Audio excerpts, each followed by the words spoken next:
మనము ఇడ్లీకైనా దోశకైనా రెండు కలిపి నానబెట్టుకుంటాం. కొందరు విడివిడిగా నానబెట్టుకొని విడివిడిగా రుబ్బుకుంటారు. ఎక్కువ క్వాంటిటీ చేయాల్సి వచ్చినప్పుడు మనము మినప్పప్పు, బియ్యము విడివిడిగా మనము నానబెట్టుకోవాలన్నమాట. అప్పుడు పప్పుని సపరేట్గా బియ్యంని సపరేట్గా రుబ్బుకోవటం వల్ల టేస్ట్ కూడా బాగుంటుంది.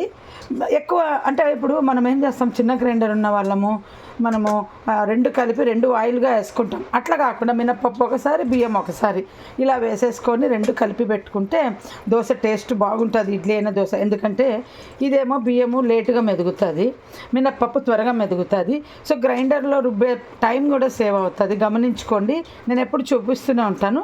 ఇప్పుడు చెప్పే మెయిన్ పాయింట్ ఏంటి అంటే, మనము నానబెట్టేటప్పుడే దీనికి మినిమం 2 hours డిఫరెన్స్లో నానబెట్టుకోండి మినప్పప్పుకి, దోశ బియ్యానికి. ఎందుకంటే ఇది లేటుగా నానుతుంది, అది త్వరగా నానుతుంది. సో రెండు ఒకేసారి నానబెట్టడం వల్ల నష్టం ఏమంటే, మనము లేటుగా రుబ్బినామనుకోండి బద్ధకంతో, అప్పుడు మినప్పప్పు ఓవర్గా నానిపోయి ఒక్కోసారి వాసనలాగా కూడా వచ్చేస్తుంది. దోశ బియ్యం అలాగే రాత్రి పొద్దున్న నుండి సాయంత్రం వరకు నానినా కానీ ఏ వాసన రాదు. నాకు చాలాసార్లు అలా జరిగింది కనుక నేను చెప్తున్నా. నేను ఇప్పుడైతే చూడండి, పొద్దున 7:30కు ఇది నానబెట్టేశాను. ఇది 10:30కు అట్లా నానబెడతాను. ఆ తర్వాత రుబ్బుకుంటాను టైం చూసుకొని. అప్పుడు రెండు సెట్ అవుతుంది.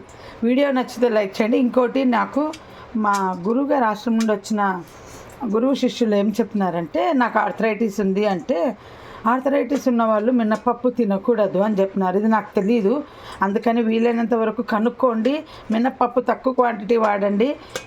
సాఫ్ట్గా రాదు అనుకుంటే ఇదిగోండి, ఇవే సేలం రైస్ అంటారు కదా, నేను ఎప్పుడు చెప్తాను, ఈ రైస్ వాడితే మినప్పప్పు ఎక్కువ వేయనక్కర్లేదు.